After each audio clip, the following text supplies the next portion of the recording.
Relatos del lado oscuro presenta El Gigante Blanco, 25º capítulo de las aventuras de Arthur Gordon Pym, adaptación de la novela de Edgar Allan Poe. Escapando de la sanguinaria tribu de hombres negros, nos encontrábamos ahora en el ancho y desolado océano Antártico, a una latitud que excedía de los 84 grados, en una frágil canoa y sin más provisiones que las 3 tortugas. Además, el largo invierno polar no podía considerarse lejano y era imprescindible deliberar sobre la ruta que debíamos seguir. ¿Hacia dónde vamos, Dirk? Mira, allá se ven 6, 7 islas. Parece ser del mismo grupo de la que acabamos de abandonar.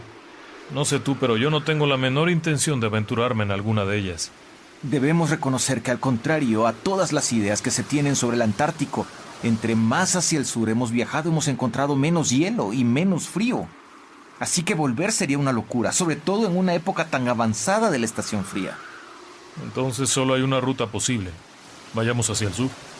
Existe la posibilidad de encontrar nuevas tierras y un clima más suave. Hasta ahora el océano ha estado libre de borrascas violentas y de oleaje muy revuelto. Pero, siendo realistas, esta canoa es de estructura muy frágil. Tendremos que reforzarla. Finalmente está hecha de corteza de algún árbol. No creo que los ignorantes isleños que las poseían las hayan construido.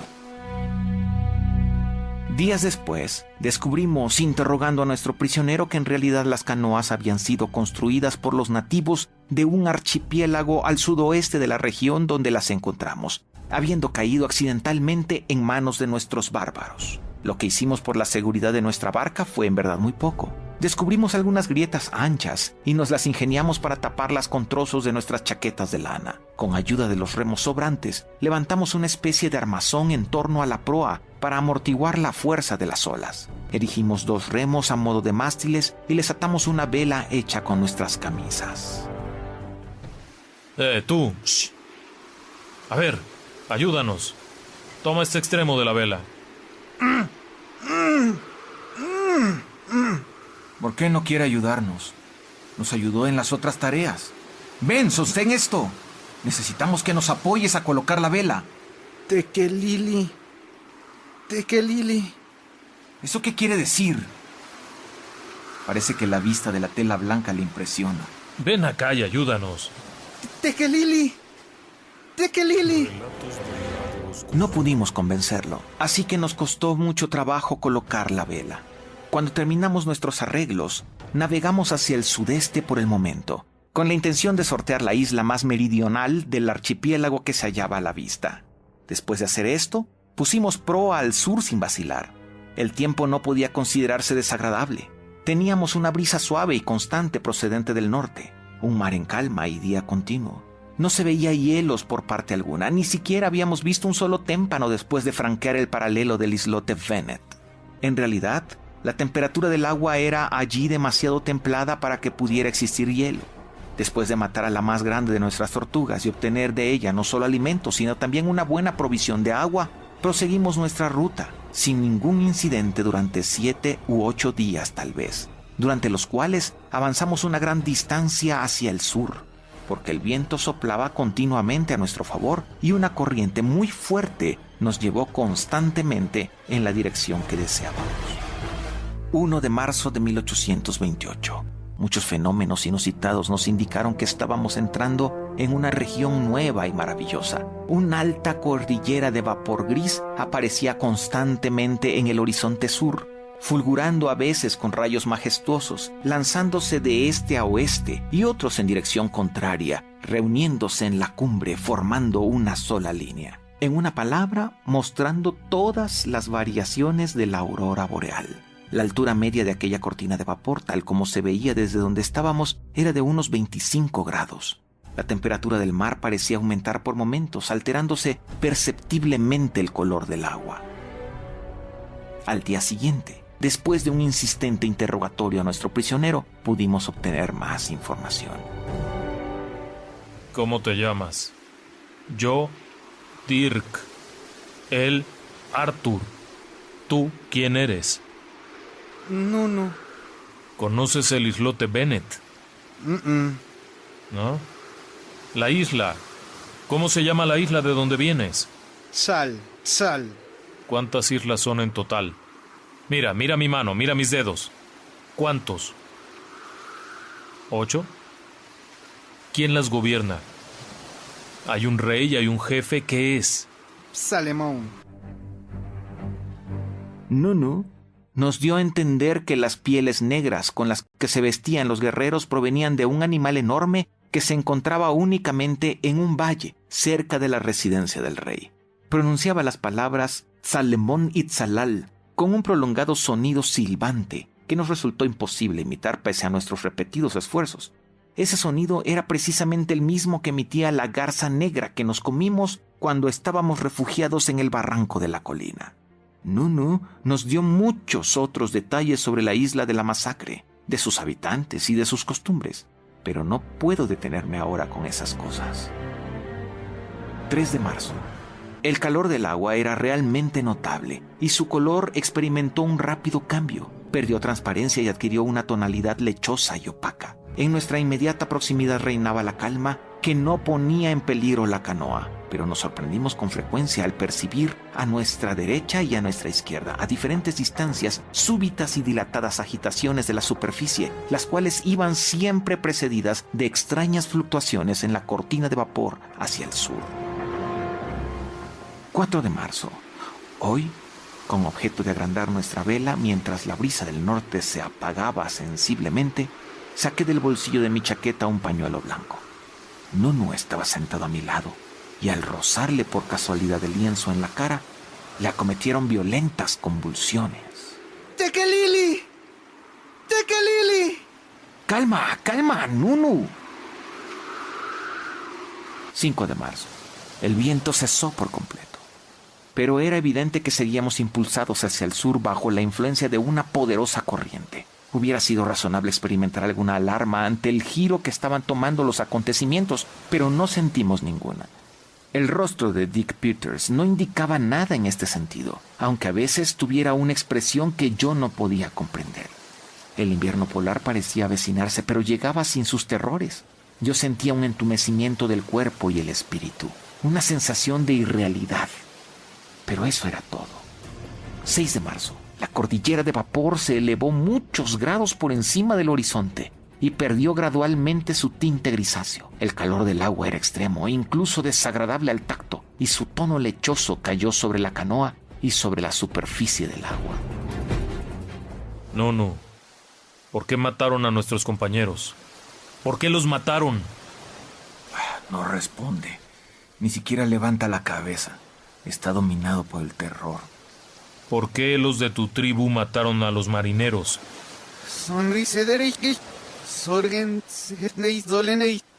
Solo se levanta con el índice en el labio superior y muestra los dientes. Son negros. Tiene los dientes negros.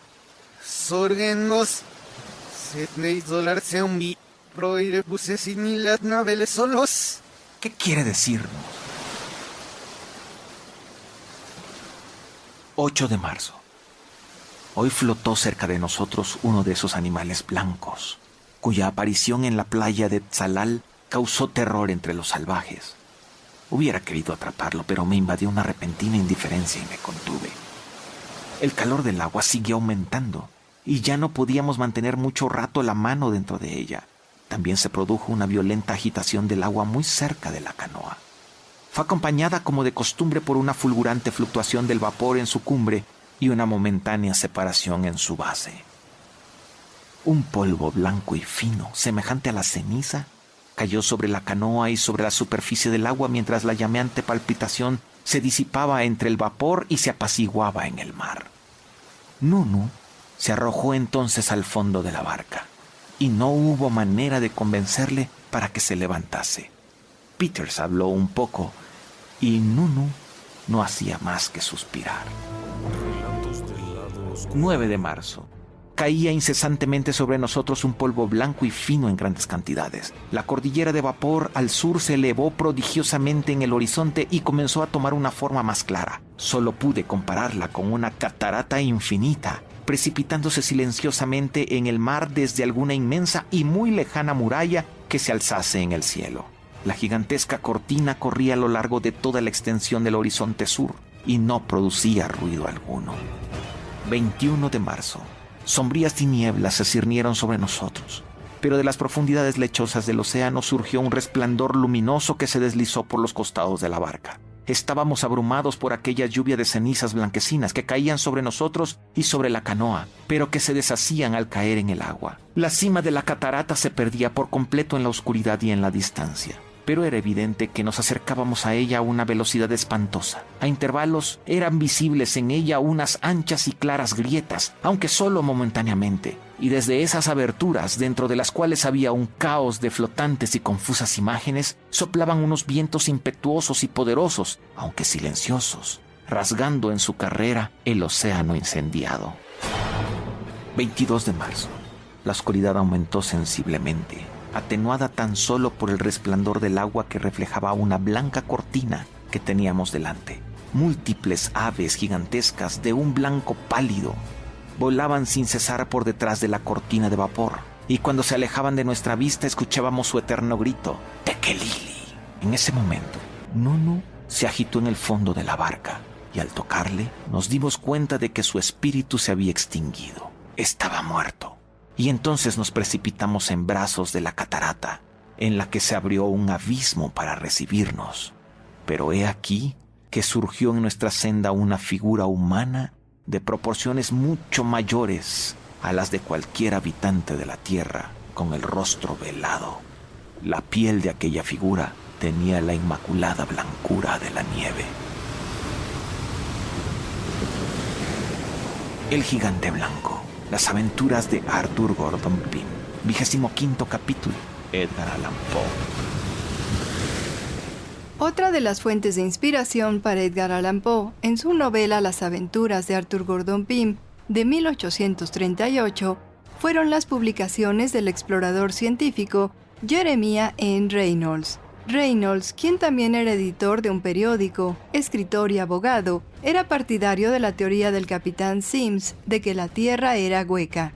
En 1839, un año después de la publicación de Las aventuras de Arthur Gordon Pym, Jeremiah N. Reynolds publicó el relato Mocha Dick, o la ballena blanca del Pacífico. Se trataba de una descripción de un cachalote albino que asoló a toda una generación de marineros durante 30 años alrededor de la isla Mocha, ubicada al sudoeste de Chile. Había referencias de al menos 100 encuentros con él, hasta que fue muerto por uno de los marinos. Se cree que este poderoso animal fue el responsable del hundimiento del ballenero Essex en 1820, cuyos marineros vagaron por el Océano Pacífico hasta la isla Henderson, en donde fueron rescatados y desembarcados en Valparaíso, donde relataron sus aventuras. Reynolds señaló que el cachalote tenía la cabeza cubierta de percebes, lo cual le daba un aspecto rugoso. Además, poseía un método particular de respiración, pues en lugar de proyectar el chorro oblicuamente hacia adelante, con un esfuerzo corto y convulsivo, este cachalote expulsaba el agua de su nariz en gran volumen, de manera alta y perpendicular, en regulares y a veces distantes intervalos.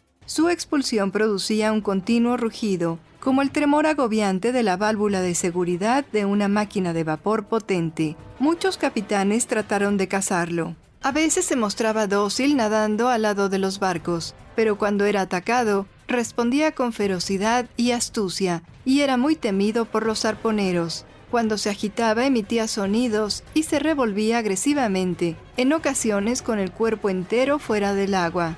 De acuerdo con la narración de Reynolds, Mocha Dick fue muerto en 1838, después de acercarse a ayudar a una hembra angustiada, cuyas crías habían sido muertas por los balleneros. Su cuerpo tenía aproximadamente 24 metros de longitud y de él se obtuvieron 100 barriles de aceite junto con ámbar gris.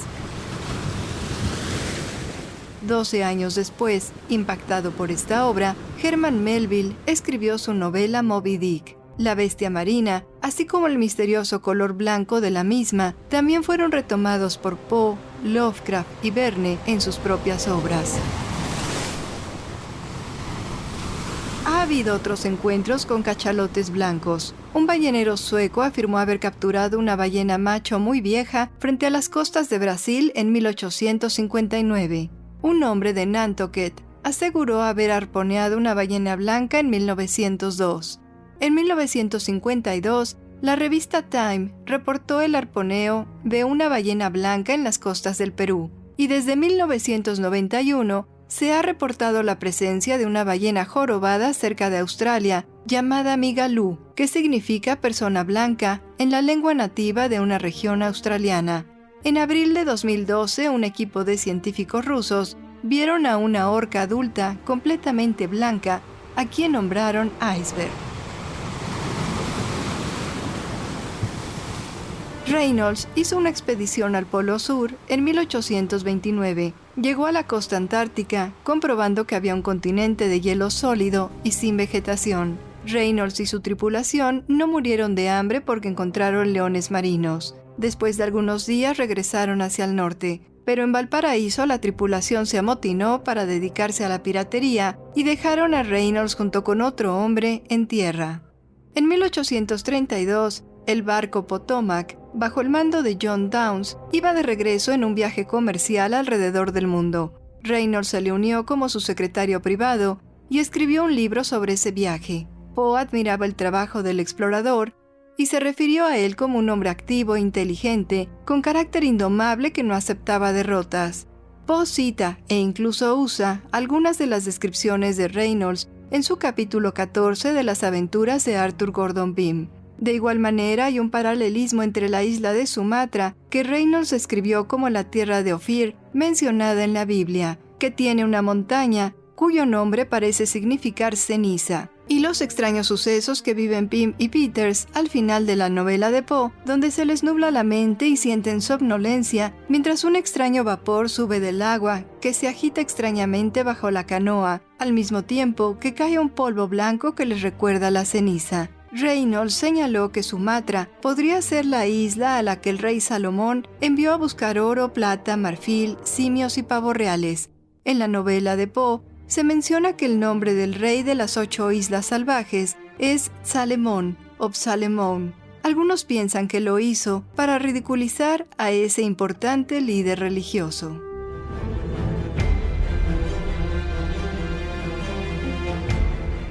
Relatos del lado oscuro. Guión y producción, Tania Sabugal.